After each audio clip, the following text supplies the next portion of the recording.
And we are live for another episode of Being Human. I'm delighted to say that I'm here with Dr. Vincent Esposito. He is a board-certified chiropractor. He's a breathwork practitioner. He is an author of a fabulous cookbook, which I read before we came on. He's very interested in gardening. Vincent Esposito, it is an absolute pleasure to have you on the show. Yeah, likewise. Thank you for having me on, Richard. I really appreciate it. No, I appreciate it. So I was reading some of your backstory and how you got into this world of wellness and health before we came on. But for the benefit of the audience, where did this passion, this interest start for you? Yeah. So for me, a lot of it, I think most people who end up going like this type of route, it kind of ends up choosing you more than you choose it. So, for me, I was going into college. I ended up playing a sport in college, and I ended up working for the strength and conditioning coach. So like my job on campus was I kind of worked as an assistant trainer. And originally, like what I wanted to do is I want to go into sports medicine. I want to go like into rehab. So like working with ideally athletes who were coming off of injuries and kind of helping them get back on. That was why I went to chiropractic school. But while I was during my undergrad experience, I kind of like developed some health issues I never had before. So I put on, I would say between my freshman and sophomore years, probably like 20, 25 pounds. I developed, and at the time, I thought it was all like muscle mass for the most part. I was working out more. I'm playing a sport. I was like, whatever. And I thought it was all good.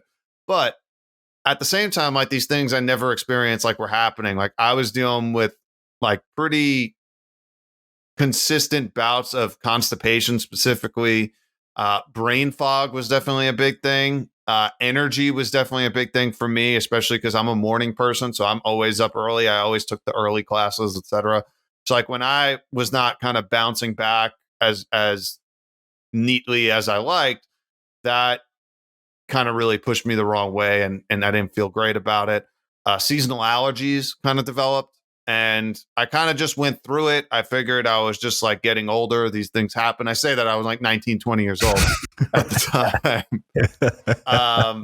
And like, I just it just happened, stayed with me when I went to chiropractic school.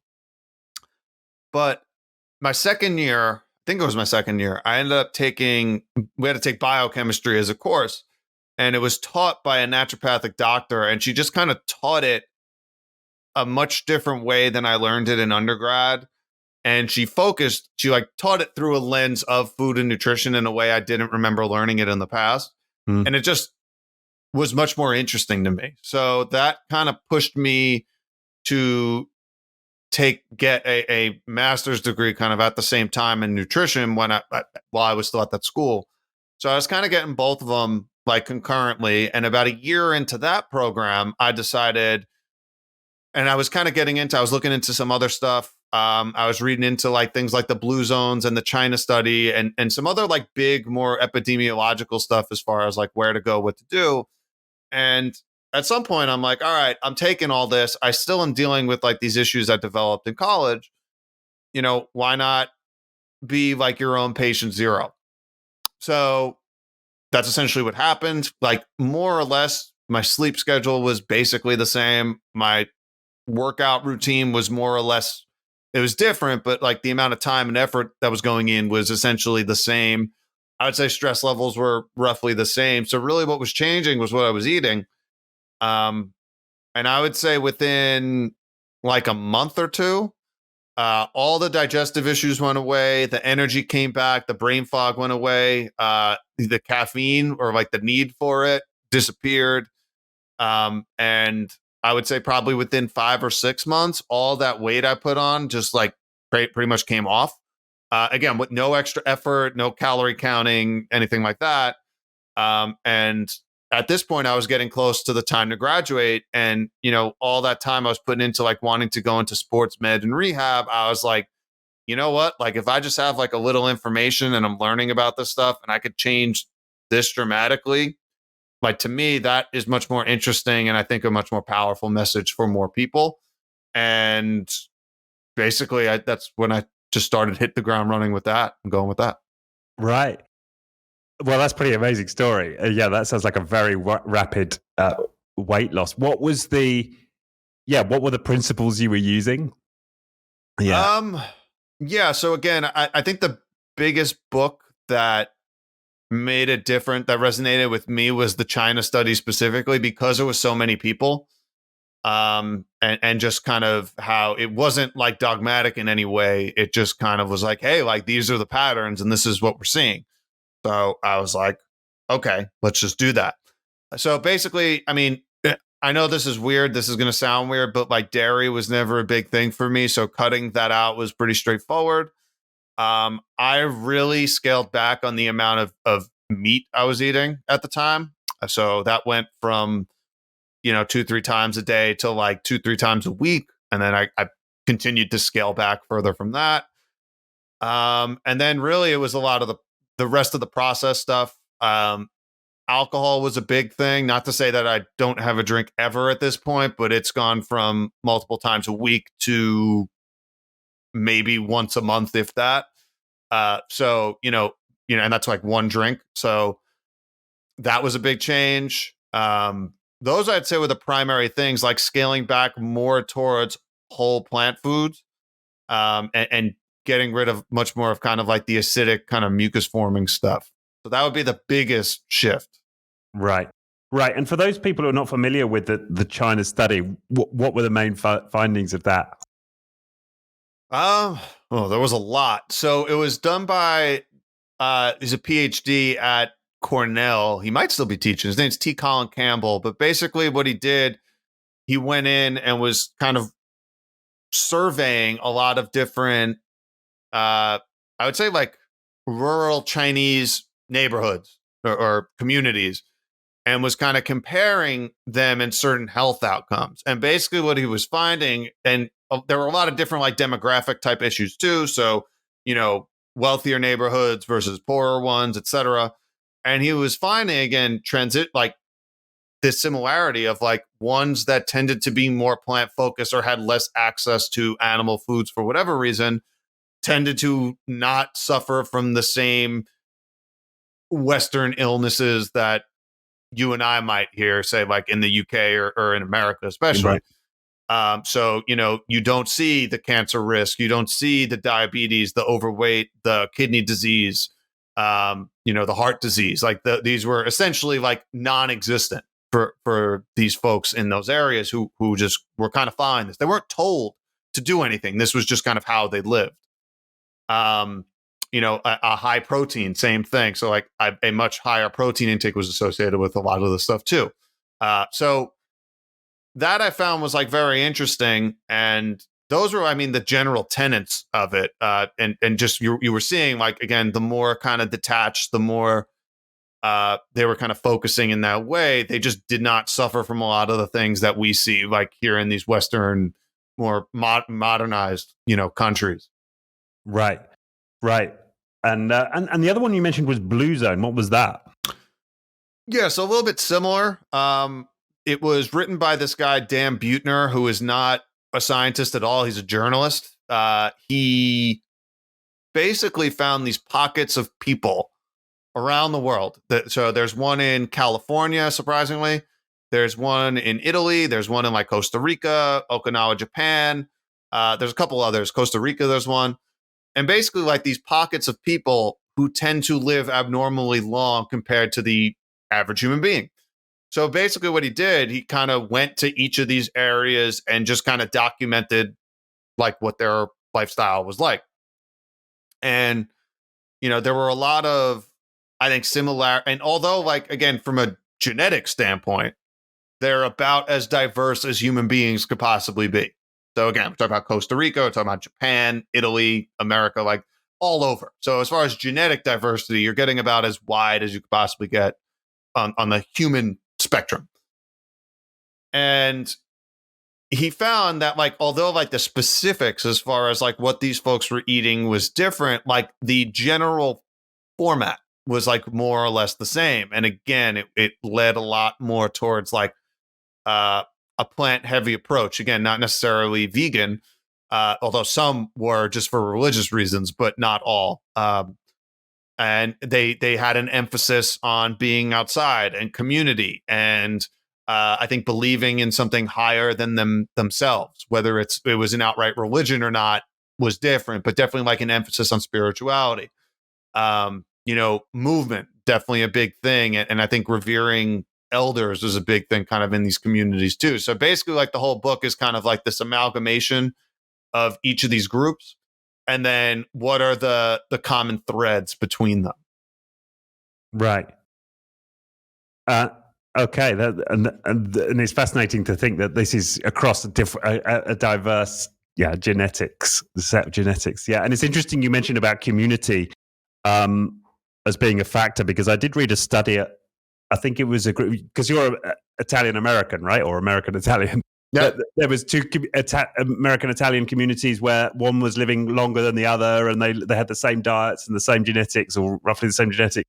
And they found that those that were eating together more lived longer. I don't know if you're familiar with that study, but not particularly that one. But that is also actually something that they I know in the Blue Zones they talked about that a lot, and it's another big part of that is like, the grandparents live with the children and they're like included, and that is a big part of it for sure. I like that community aspect. I know nowadays is definitely overlooked. I don't know about you. I know with my parents that was like a big deal growing up. So it was just the four of us. I have one sibling, so we had to be home by like 6 for dinner. But other than that, like, as long as we got like our schoolwork done and we could go out and do whatever, but we had to be home for dinner. So I do think things like that have a lot more weight than they seem, for sure. Yeah. Yeah. And it's something about, well, the way I look at it, it's about the state that you're in when you're consuming the food, right? Presumably there's a big difference between you consuming food in a state of being where you're having fun and you're feeling connected and loved, and than when you're like staring at the television. Absolutely. When I work with folks, that's a big thing. Like we have these two branches essentially of the autonomic nervous system. We have our parasympathetic and sympathetic, and so many people are like stuck in this sympathetic dominant state, and they're wondering like why they have issues with GERD or reflux or digestive issues in general. And honestly, like the amount of times like I get the answer yes to like, are you eating in your car on the way to work? Are you watching like, a slasher movie or like something violent while you're eating? No, seriously, like right for dinner or sitting down, or like, are you rushing because you have, an appointment that you're running late for? And like that's going to keep you in this sympathetic state. And I don't think people realize like when you're in the sympathetic dominant fight or flight type mode, like 70 to 80% of the blood flow that would go to digestion is away from that. It's getting moved away towards, the nervous system, towards the muscles, because the idea is, oh crap, like I have to survive for the next 5 minutes. When obviously, it might be just an appointment you're late to, but at that point, like the response more or less is the same. So it shouldn't necessarily be a surprise that like it's that common, but like you'd be surprised like at how often like simple things like just being present and sitting and like breathing when you're eating and not having the TV on and not drinking like a ton of water with meals, like just that alone can reduce things like reflux really dramatically without any other intervention. And it's just, I think a lot of people are just kind of disconnected with how they feel. Right. And why is drinking water an issue? Some folks go like back and forth on this, and I've talked with like a bunch of colleagues about it. So ideally, like when you're eating food, we have a stomach, we have stomach acid, right? That's really acidic. Ideally, that pH should be somewhere between like 1.5 and 2.5. And it's really acidic, like to the point, like just for context, like if this stomach acid is not, it was anywhere else in the body outside of the stomach, it would literally burn holes through whatever it is. Oh, So, and that's why the stomach specifically has the highest turnover rate of cells in the body. They only have, it's every like 3 to 5 days they're getting completely, turned over. So it's an intense acidic environment, and you need that to break proteins primarily down into amino acids. You need that to handle any environmental pathogens that might be coming in. And ideally, like a lot of them cannot handle that in acidic environment, so they don't make it further down, the digestive tract. When you're adding water, which ballpark has a pH of 7, that's going to dilute that. So it's going to raise the pH, making it less acidic, closer to 0, closer to 1, the more acidic you're going to be. So when you're doing that, it's going to not allow the digestive process to be as efficient as it should be. Same thing is going to happen though if you're stressed out. The cells of the stomach are not going to produce as much acid, which is going to have a similar result. So either you're diluting it with a lot of water or other fluids, when you're drinking, or you're stressed out and you're just not producing as much as you should at the given time. Those are like the two biggest ones that I see with reflux. And usually, like, you have to start there, honestly, before any intervention, unless something's going on, or because it's that simple and straightforward. right. It makes a world of a difference. You'd be surprised. Yeah, fascinating. And I tell you what, it reminds me when I was 18, because I live in the UK and have a very sort of Anglo-Saxon approach to food, right? We would sit and have dinner, but it was like, it wasn't the art form that other countries make it. And I went to France when I was 18, and I can remember having my first meal there with the family and just being like, come on, it's like 3 hours in and we've not had pudding. What's going on? And it would be like one course after the other and these big breaks between courses. And it really took a while for me to get used to it. But once I did, like towards the end of my stay there, I was there a few months, I really started to appreciate it. Right. And a very different approach to food. And I'm guessing, the Italian traditions are similar. Yeah, I do think like in certain pockets you get that. I mean, obviously here in America, everything is kind of geared towards the rat race a little bit, so it's tough. So you really have to be like intentional about it and have, that buy-in, I think, from like a young age. And I think that's anywhere now in a more like modernized area, especially like a city. Like you have to make it a point and be intentional about it. Because a lot of that stuff, like, again, you're not really going to find it, I think, in these areas unless you make it a point to. Yeah, as part of a health regime, right? It's not just the quality of the food and the ingredients; it's the type of experience you're having. Yeah, it's literally how you're eating. Yeah, how you're eating. So if we just talk a bit about like the principles, so you said when you lost the weight, it was cutting down on alcohol, it was moving more towards a plant-based diet, and you started to see these big shifts in energy levels and weight and so on. But just kind of broadening it out to where you're at now in terms of your understanding of nutrition, what are like the key tenets of your approach now that you bring to clients? I would say they lean still more towards that. Where I start with folks usually, and again, I understand like how confusing it gets, and there's a lot of, it's not for a lack of information. If anything, it's I believe like an inability to filter out. I would say it still is going to be plant forward, and in my opinion, like that is ultimately like what's going to lead to getting those detoxification pathways going. That's going to be your liver, that's going to be your kidneys, sweat, etc. Like if we're not eliminating and using the bowels as well as they should. I mean, I got a lot of folks who are going, couple times, 2, 3, 4 times a week, as opposed to like 2, 3 times a day. And if that's happening, that's a problem. That's a real problem.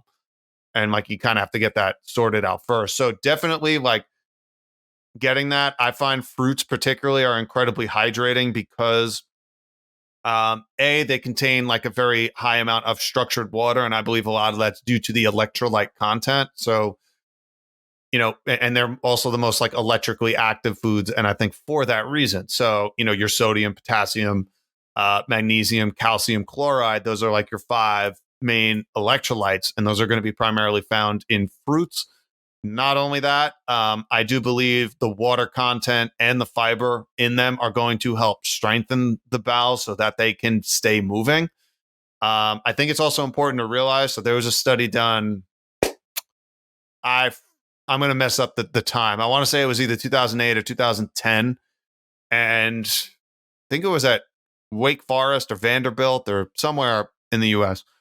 Anyway, they gave one group of kids, I think it was college students, basically your standard American, pizza, whatever. And then the other group was a more kind of plant forward one. And what they did was they tracked the transit times of the food.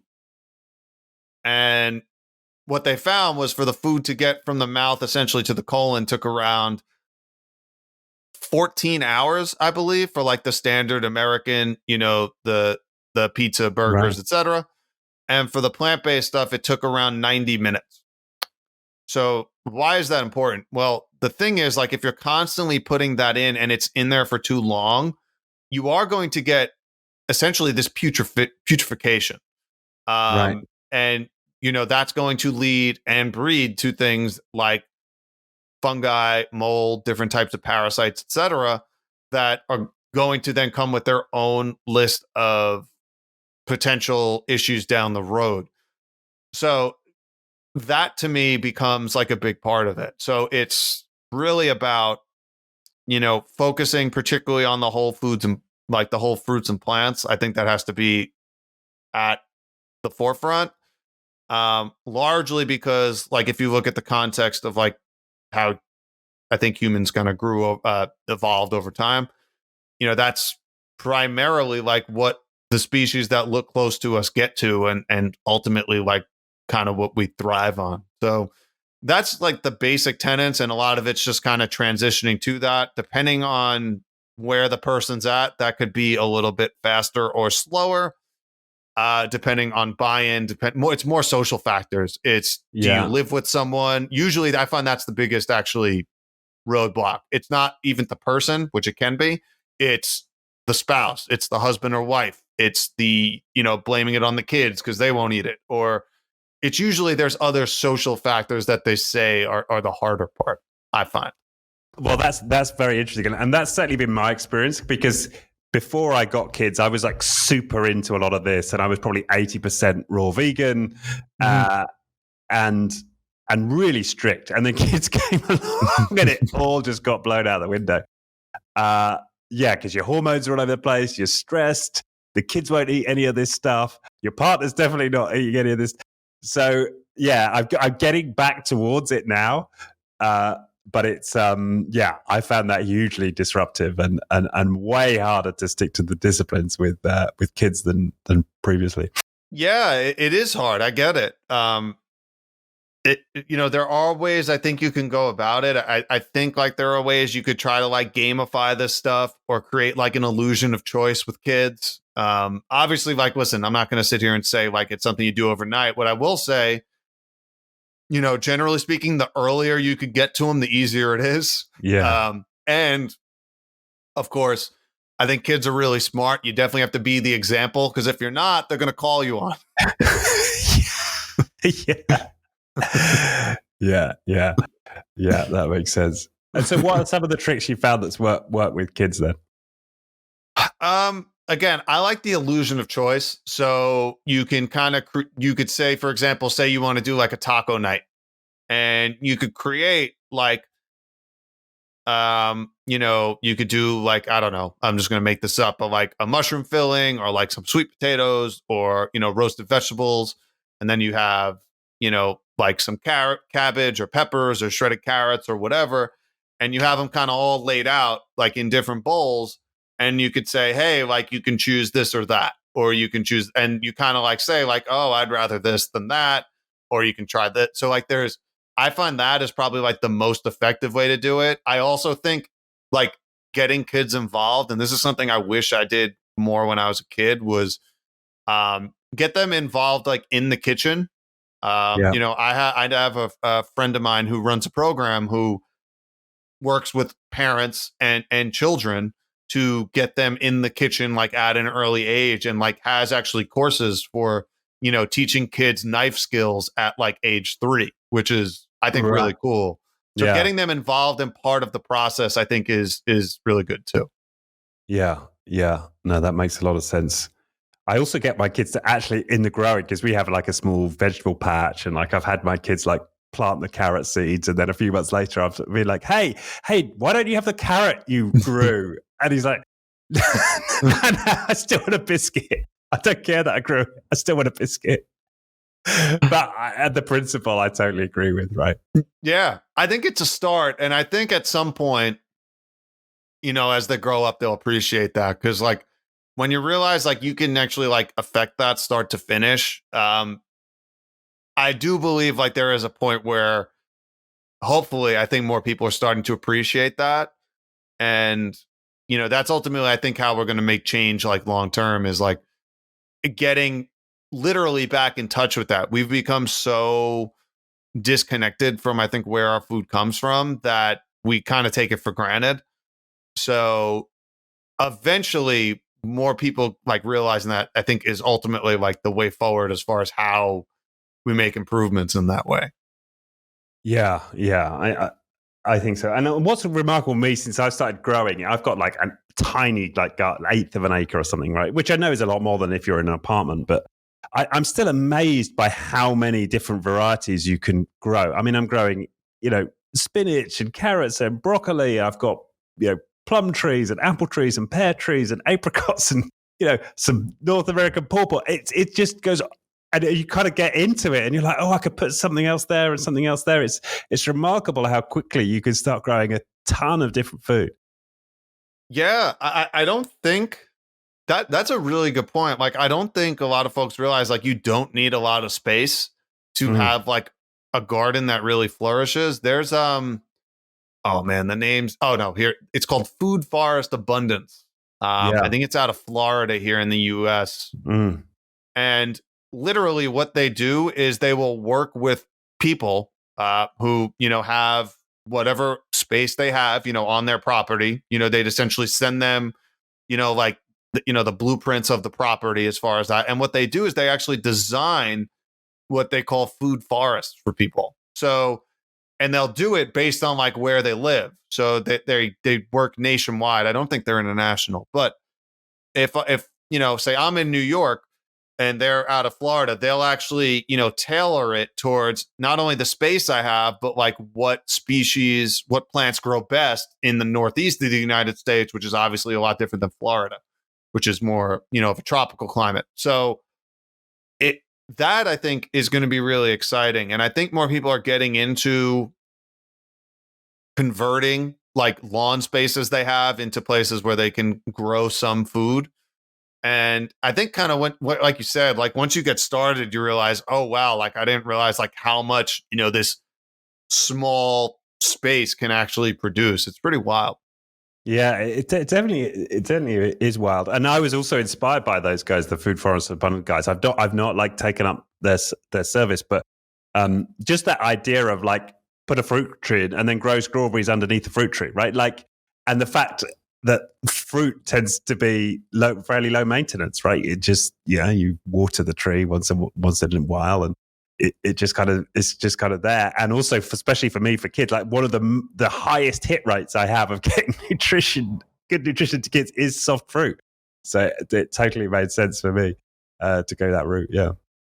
Yeah, no, fruit, I think, for me is like the easiest way to, I think, get people started. Like for me, like what I've started doing more recently is like, obviously, like most people aren't ready to make that jump in their diet that quickly.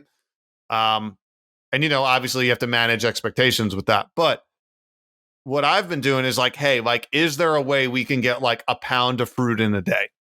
I don't care how you do it. It could be in a blender. It could be, throughout your meals as snacks. Like, let's start there. Like, let's get a pound of fruit in a day, and then we'll expand, maybe to vegetables, and then we'll focus on and cooked vegetables. And then let's talk about getting into like some more raw stuff.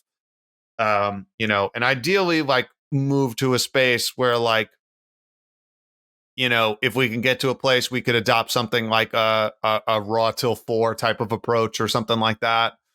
As far What's as that? like Say that again, raw. So some people will use like raw till 4. So ideally, like if you have a traditional 3 meals a day, 2 of them are probably raw. The last one could be like a cooked meal type of thing. Okay. So that's cool. Yeah. I someone mentioned that to me maybe like 6 months ago. I'm like, oh, I like that. I mean, the concept is straightforward, but I was like, oh. I just talked about it, but never using like that type of like terminology. Yeah. But I was like, oh, that's an interesting rule. But that, again, for most people, the jump you're going from like a standard Western approach to that is leaps and bounds. And you got to kind of take your steps with that. Right. Yeah, makes sense. We've talked a lot about plant, but I got a ton of benefits when I hit the raw vegan diet, and I experienced a lot of what you said. My need for coffee went right. I had tons of energy. I experienced all of that. But I was reading a study recently that was comparing different diets, and they were pointing out that there are certain diets that are very high in meat content, and specific the example was the Maasai.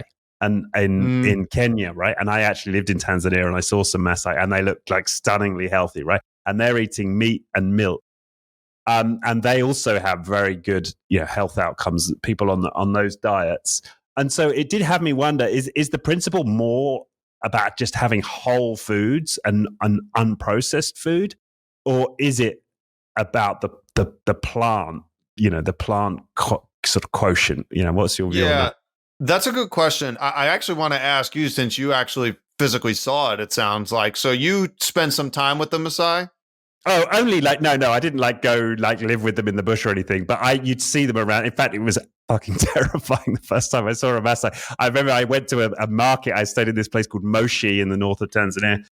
And the first time I went to a market, there's this dude there, with the traditional Maasai robes on and this giant, and this, ceremony, I don't know if it's but anyway, a huge spear. And I was just absolutely terrified by this guy. I mean, it was just the meanest looking guy I'd seen in my life. Of course, very friendly and all the rest of it, but as like an 18-year-old kid. So I just remember being really impressed by like their stature, and they've all got this, just got the ones that I encountered, this glowing skin, and they just look super healthy. Totally. But as far as I'm aware, they're not eating any veg at all. See, okay, so that's interesting, because that's not my understanding of it. Because mine is like, yes, like they're having some, say, like raw milk and meat, but like still primarily it's like a lot of tubers and roots and stuff like that. Okay, all right. So maybe I'm that's always like a convenient detail I feel like is left out. Okay. So, like, I mean, there's stages to it, and I'll put it this way: is I think it's a very safe assumption that anything that is from nature that's unadulterated is going to be better than anything that's not, and that's going to include, if you want to stay in like the vegan realm, the impossible meats and the beyond meats. Like, if you had to ask me like which one I would say to have, I would take obviously the actual meat. You take a steak over Beyond Burger, right? 100%. Like, if you're getting something that's coming out of a lab, like do yourself a favor and just leave it on the shelf. It's not going to do you any good. And that's whether it's, like a Beyond Burger, or it's, literally anything that you see at like your local supermarket. So I in my opinion, that has to be step one, is getting that stuff out, the man-made stuff out. From there, I mean, look, like, I try to take a step back, and I believe, at least in the space of nutrition, epidemiological studies, I think, hold a bit more weight, because there's so many factors that go in. You're never going to get someone to run you can't run a random control trial with diet, because people know you can't blind them to what they're eating. People know what they're eating. So that's not going to happen. So we have to kind of take a step back and see what's going on with that. And I think also we kind of have to take a look back and understand like where our species as human beings kind of fit. And I think like we've gotten way too lost in this idea that like we're genetically so different from each other that we require different things. Whereas if you look at literally any other species on this planet, that argument would not hold up. You do not see, a Chihuahua and a German Shepherd. They're both dogs. They eat the same thing, maybe different amounts because they're different sizes, but they're still dogs. Like they're not eating a different diet. You don't see that with your house cat versus, a cheetah versus a lion. They're all within that same, spectrum of species, that same family.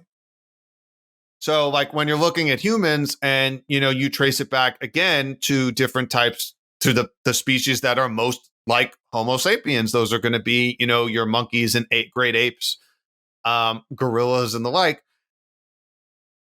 You look at A, the structure of their digestive tract, B, the structure of their facial structure as far as jaw, the types of teeth they have, the appendages. And that is where we're most similar. And then, you see it. I see it. With the folks who are more plant forward and not indulging in the fake stuff, because we have to make that distinction. Yeah. These are people who generally don't get sick and don't struggle with the chronic diseases that most suffer with.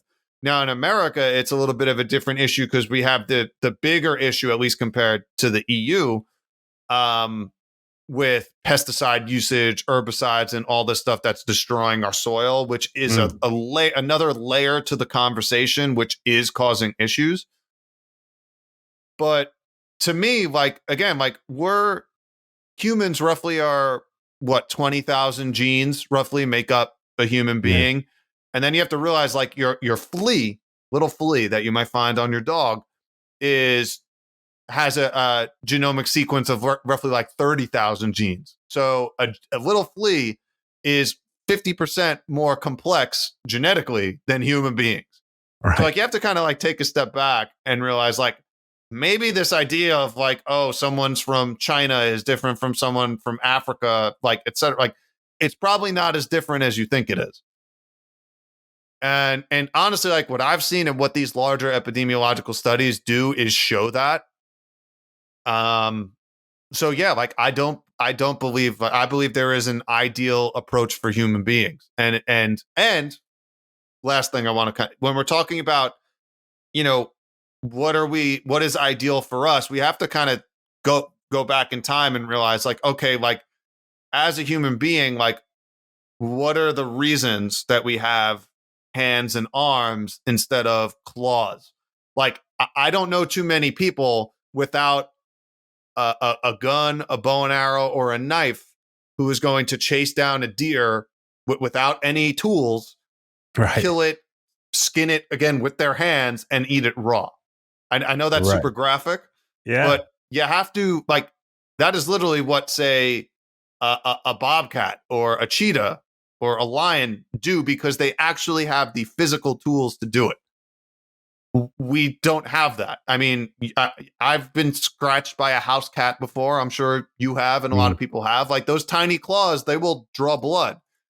You're not going to do that with your nails. I know some people might have extensions. It's a different story, but generally speaking, like you're not going to be. Yeah, we don't have appendages that are designed to tear flesh apart and rip it open and eat it. It's to grab and peel and do things like that.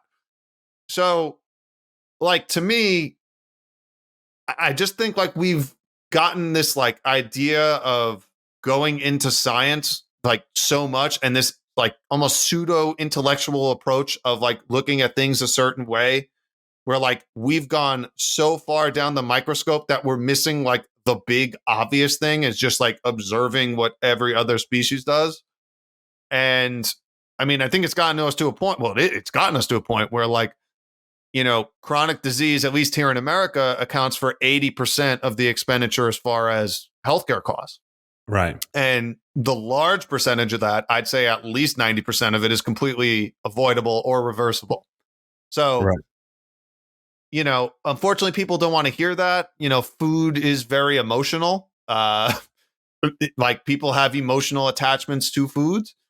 Things like dairy, for example, are actually addicting. So I get it. Like they have addictive qualities to it. Oh, I didn't know So that. Okay, that's interesting. yeah. So might be an addict. That's okay. A lot of people are caffeine addicts. That's okay. It's the first step in any of this is acknowledging it, right? So Yeah. you have to get there first before you can start working through it. So I honestly don't think, there should be a lot of diversity from human to human. Obviously, where you live is going to dictate that to some degree, but it shouldn't. This idea that like different people thrive on different things, there's explanations for it as far as why people do better at certain things at certain time, but usually those are gut issues that are either unresolved or just unknown at a given time or not realized. Yeah, I mean that's very interesting because I do see it as a bit of a trend right now. It's like you do these tests online and check your if you're more Mediterranean, you should be having this. If you're more Northern European origin, you should have this, etc. But yeah, it's interesting. You're not buying any of that.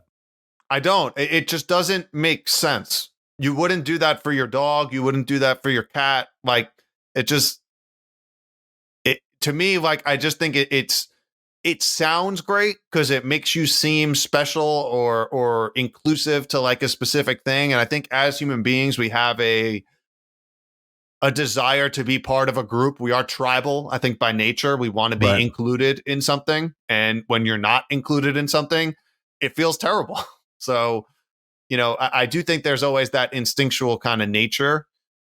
And, it always sounds nice. Like everyone wants to hear, that they kind of, I think, stand out or are different in a way. But I think in this case, again, like I see it all the time. Like the folks who buy in and do it, they get better and they get better like pretty quickly. What about the argument that we've evolved? Right, we have evolved to use tools, and we've evolved to use spears and knives and etc. And so have our digestive systems, and not evolved simultaneously to allow us to make the most of those new foods that we could get. I haven't seen it as far as like the amount of change in the given amount of time. I mean, even if I don't think a lot of folks appreciate like how long it takes for those genetic changes to actually manifest from generation to generation. Um, Again, like this is the concept here in the United States. With let's take glyphosate for one example. So we've had this explosion since early 2000s in things like type 1 diabetes, in autoimmune diseases, gluten sensitivity. These things were essentially non-existent before the 90s. So you can't tell me that like, there's been some radical genetic shift in just America and more modernized countries and not anywhere else that is just kind of taking place. I think we have to understand that like the environment is much more important than the actual genetic code itself. And again, if you want to just take this into context, a flea is 50% more complex than we are. So hopefully, at least that argument, to bring some humility to that argument, because while it's interesting for certain things, it's still largely dictated by what the environment is. Right.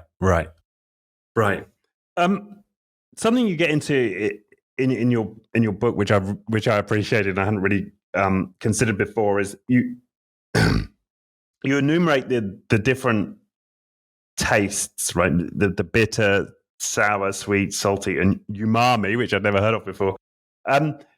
Yeah, what's the importance of that, and and how can we kind of use an understanding of that in our diets and what we make? Yeah. Well, I think one of the biggest things, like in shifting to a more plant forward approach, is the first question is like, well, what am I going to eat? So, and then the first follow up to that is, well, how this is going to be bland, this is going to be boring, this is not going to taste good. And you know what? Like, if you sit there and just steam broccoli and put nothing on it, yeah, I probably wouldn't eat it either. So, I mean, we have to like expand our toolkit and our ability with like what we can do in the kitchen, and the goal is to get more creative with it. So kind of in the book, like what I mentioned is there's five, as you kind of alluded to, there's five major flavor profiles. You have Flavors, sweet, yeah, you have not salt, taste. you have bitter, you have umami, and you have tangy or sour. So there's Sour. five. Most meals, I would say that people make probably encompass like two of those. Usually it's going to be salty or sweet. Usually. If not one, it's both. The other three are where more, I think, more finesse comes in, and it's how you take, cooking something that's like average to something that's actually good or even great, or like what you would consider like a restaurant quality. And what's good and how you find that is, how do you find a blending of like all five of those in something that you can make at home? And obviously, like, they don't need to be even, but elements of them, I think, should be there if you want to make something that's enjoyable. So, if I'm trying to think of like an example that would like make this worthwhile here. So, what's a super tasty meal that's 80% plant or mainly plants that someone like me could like knock up in like 15 minutes at home? Okay, great. So let's talk about this. So if you wanted to do, say, like a vegetable stir fry, that's something you could do very quickly.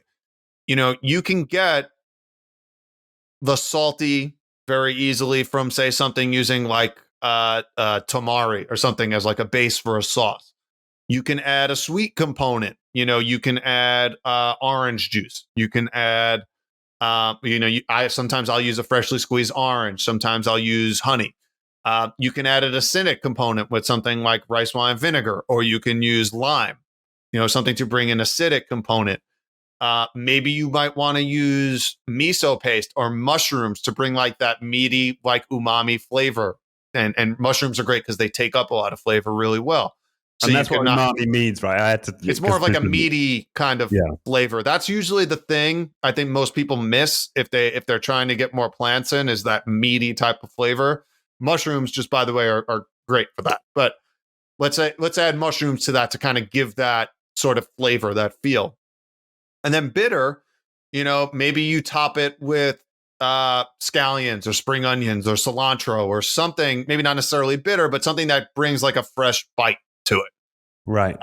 So you have like a sauce that brings a couple components. You have some of the ingredients themselves, in this case, the mushrooms, that could bring some of those components. Maybe bell peppers are sweet, so that could bring like a sweet component. To like, you could really get creative with it. And you bring a bitter component again with maybe different herbs or different spices that you can add. And that's how you like start blending it together, I think, in a way that makes sense. Or like you could add like, fresh radishes or like pickled radishes that are a little bit bitter and a little bit like tangy as like a topping. So like, and that's something you could do on the side that would take you 15 minutes to quick pickle radishes or something like that. So you can get like all five of those and you'll realize, oh, wow, like these are actually like touching like all those points that I kind of want to touch when I'm cooking. And to me, like that is ultimately, that framework is kind of like what I use if I'm going to cook a meal, like how I go into it. Yeah, and I can immediately see how valuable that would be, because I think when I make salads, I have this like rule: if I just as many different ingredients as possible, I know it's going to improve the flavor. But I'd never considered it through this lens. Yeah, and you don't have to hit all five in every meal, and obviously probably one or two are going to stick out more. But when you add in a third and fourth, and if you could touch on a fifth, great. That's how you take, again, something that's like all right and good to something that's great. And a lot of that can happen either through adding like a homemade sauce or a dressing, or just maybe like a fresh component to something that's cooked, or a slightly cooked component to something that's fresh, and you get like a whole different kind of take on it. Right. Something else I wanted to ask you was organic, right? How important? Because again, this is something I've experienced like pre and post kids. Like pre kids, and it was basically just me I was worried about, I was like super strict and organic. Like since kids, it's much harder. Like I'm probably down to like, I don't know, 50% organic, from whereas before I was probably like 99% organic.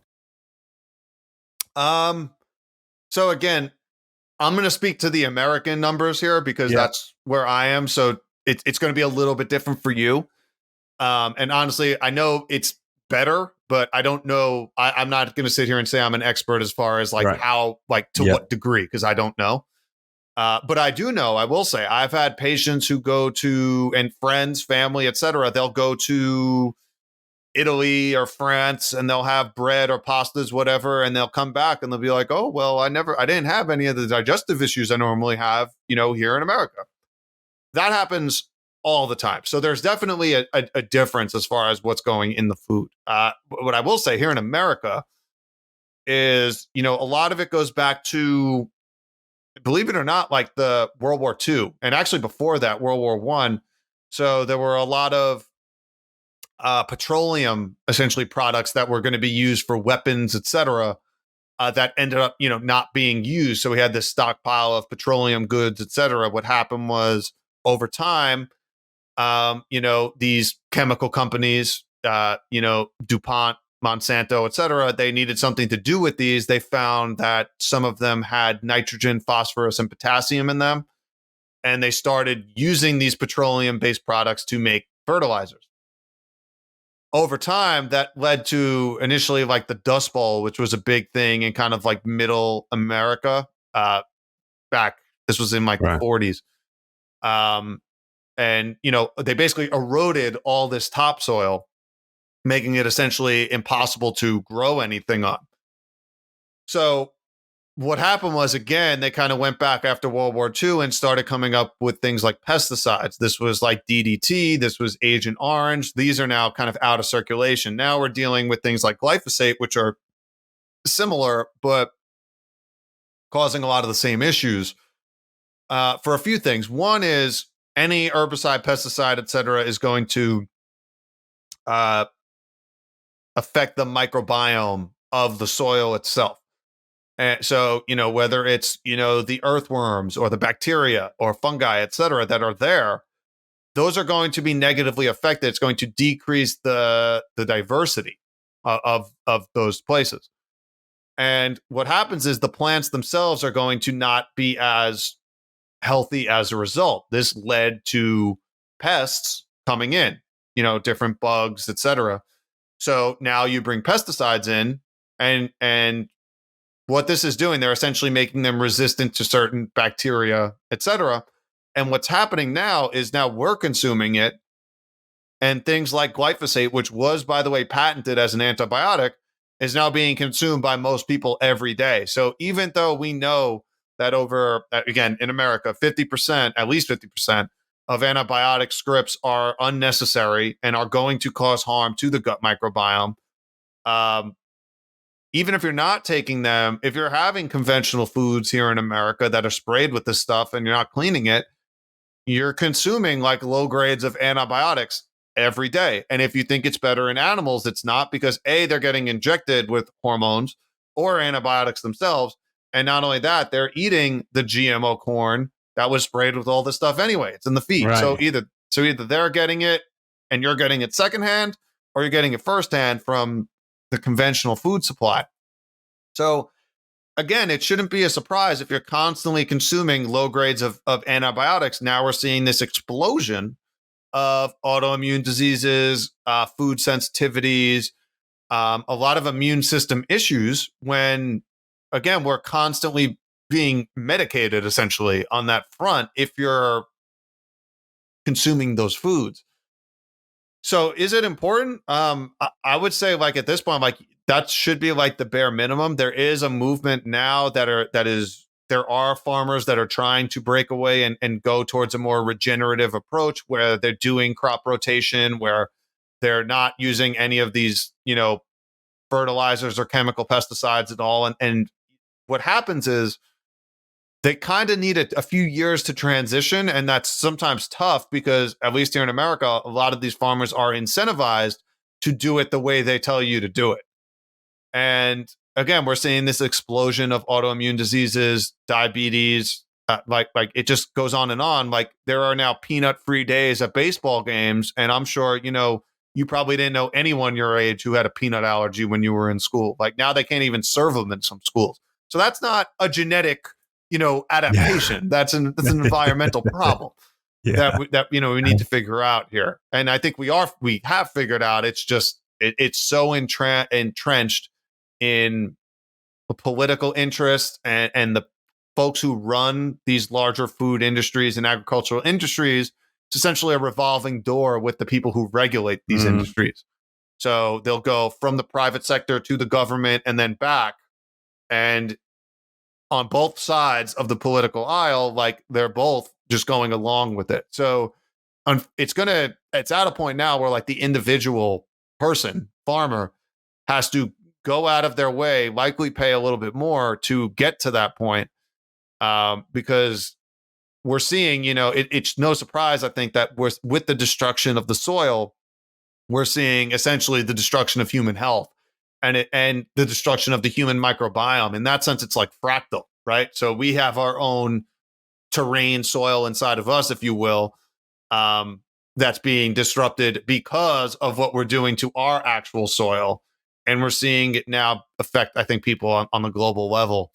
And if we continue down this path, it's going to be a dangerous path. It's going to be an interesting next 30, 40 years. I don't know if you're familiar with Dr. Zach Bush at all, but I think he's talked about, if we continue down this idea of monocropping and pesticides and kind of doing things in the conventional way that we're doing, like the soil, at least here in America, is only going to be good for like 50 to 60 more harvests.